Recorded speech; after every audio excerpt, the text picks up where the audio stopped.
के साथ मनोराज सक्सेना शुरुआत कर रहे हैं श्रीगंगानगर से आ रही बड़ी खबर के साथ। लॉरेंस गैंग से जुड़ी बड़ी खबर है। लॉरेंस गैंग के 7 शूटर पकड़े गए हैं। श्रीगंगानगर के सुनील पहलवान की हत्या का टारगेट इन्हें मिला था। श्रीगंगानगर पुलिस ने सुनील के घर पर जाकर हथियारबंद जवान तैनात किए थे और सुनील ने श्रीगंगानगर के नेता अशोक चांडर पर गंभीर आरोप लगाए। राजनीतिक द्वेषता के चलते उनको टारगेट किया जा रहा था। ये सुनील का कहना है। अशोक के बेटे राघव चांडक के लॉरेंस गैंग से संबंध होने के आरोप भी लगाए गए हैं। बीजेपी नेता अशोक चांडक ने कहा कि मेरा इस मामले से कोई लेना देना नहीं है, पुलिस जांच में सच्चाई सामने आ जाएगी, ये कहना है अशोक चांडक का। राजधानी दिल्ली में पुलिस ने प्रेस कॉन्फ्रेंस में ये बड़ा खुलासा किया। श्रीगंगानगर से बड़ी खबर है। लॉरेंस गैंग के 7 शूटर पकड़ने के मामले में पहलवान की हत्या, सुनील पहलवान की हत्या का ये टारगेट मिला था, इस तरह की जानकारी मिल रही है। अशोक हमारे संवाददाता इस खबर पर ज्यादा जानकारी के साथ जुड़ गए हैं। अशोक, पूरी खबर बताएं विस्तार से। देखिए मनु, लॉरेंस बिश्नोई गैंग के 7 शूटर्स दिल्ली पुलिस की क्राइम ब्रांच के द्वारा अरेस्ट किए गए थे। उनमें से एक शूटर श्रीगंगानगर की पुरानी आबादी थाना क्षेत्र से क्राइम ब्रांच के द्वारा पकड़ा गया था। कल जब राष्ट्रीय राजधानी दिल्ली में दिल्ली पुलिस की क्राइम ब्रांच ने पूरा मामले का खुलासा किया प्रेस कॉन्फ्रेंस में, तो ये बात निकलकर सामने आई कि श्रीगंगानगर के पुरानी सुनील पहलवान, जो यहाँ के एक्स एमएलए राजकुमार गौड़ के भांजे हैं, उनकी हत्या का टारगेट इन शूटर्स के पास में था। इसके अलावा 1-2 हत्याएं इन्हें और अंजाम दी जानी थी, वो हरियाणा और पंजाब की तरफ थी, लेकिन राजस्थान के गंगानगर जिले के सुनील पहलवान को इन्हें शूट करने का टारगेट लॉरेंस बिश्नोई के द्वारा दिया गया था। दिल्ली पुलिस के द्वारा जब इस प्रेस कॉन्फ्रेंस में यह खुलासा किया गया तो पूरा तथ्य निकलकर सामने आया। हालांकि देर रात ही श्रीगंगानगर पुलिस के द्वारा सुनील पहलवान के घर पर एक हथियारबंद जवान तैनात कर दिया गया है ताकि सिक्योरिटी बनी रहे। साथ ही साथ सुनील पहलवान ने जो न्यूज 18 से बातचीत में कहा है कि कहीं ना कहीं स्थानीय पुलिस के साथ साथ जो राजस्थान पुलिस की इंटेलिजेंस है वो पूरी तरह से फेल है, क्योंकि स्थानीय पुलिस को ये तक जानकारी नहीं थी कि दिल्ली पुलिस की क्राइम ब्रांच के द्वारा यहाँ पर रेड डाली गई है और यहाँ पर इस तरह से लॉरेंस बिश्नोई के गुर्गे यहाँ रह रहे हैं और सुनील पहलवान को टारगेट करते हुए उसकी रेकी कर रहे हैं।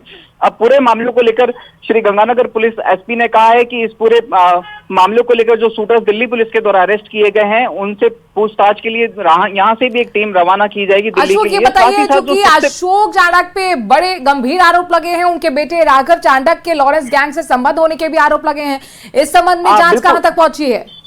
बिल्कुल, देखिए इस बारे में जो हमने अशोक चांडक से बात की तो अशोक चांडक ने इस तरह के आरोपों को एक सिरे से खारिज करते हुए कहा कि न तो उनके परिवार का और न उनके खुद का लॉरेंस बिश्नोई या उनके किसी भी गुर्गे से किसी भी तरह का कोई संबंध नहीं है। यहाँ तक कि उन्होंने कहा कि यदि इस तरह के आरोप सुनील पहलवान के द्वारा लगाए गए हैं तो वे आरोप पुलिस जांच में सामने आ जाएंगे कि लॉरेंस बिश्नोई से वो कितना एसोसिएटेड रहे हैं। चूंकि लॉरेंस लेकिन अशोक के जाहिर तौर पर आरोप गंभीर हैं, क्या पुलिस इस सिलसिले में भी छानबीन कर रही है? जी, सवाल यह है कि आरोप बहुत गंभीर है। लॉरेंस गैंग का नाम राघव चांडक से जुड़ रहा है, उनके बेटे से जुड़ रहा है। क्या इस सिलसिले में पुलिस ने कोई अपने लेवल पर छानबीन शुरू की है? देखिए, पुलिस ने कहा कि ये फैक्ट अभी सामने आए हैं और जांच में अनुसंधान के बाद ही इस बारे में कुछ कहा जा सकता है। लेकिन फिलहाल जो अशोक चांडक हैं, जो फिलहाल भाजपा के नेता हैं, उन्होंने इस तरह के आरोपों को पूरी तरह से खारिज किया। साथ ही उन्होंने ये भी कहा है कि वो मीडिया में आकर इस तरह की कोई स्टेटमेंट नहीं देना चाहते और ना ही हम लॉरेंस बिश्नोई ग्रुप को किसी तरह का कोई सपोर्ट करते हैं, ना उनके साथ हमारे किसी भी तरह के कोई ताल्लुक आते हैं। जबकि सुनील पहलवान ने कहा है कि अशोक चांडक के जो बेटे राघव चांडक हैं, यहाँ तक कि उनकी जो बेटी है वो बेटी लॉरेंस बिश्नोई को अपना भाई मानती है और यहाँ तक कि उन्हें अपनी राखी तक भेजती है रक्षाबंधन के दिन। तो इस तरह के आरोप सुनील पहलवान की जाहिर तौर पर ये बहुत गंभीर आरोप हैं और ऐसे में देखना होगा पुलिस की जांच कहां तक पहुंचती है। शुक्रिया तमाम जानकारी हम तक पहुंचाने के लिए। 7 शार्प शूटर्स भी आपको दिखा रहे हैं जिन्हें पकड़ा गया है, लॉरेंस गैंग के 7 शूटर्स।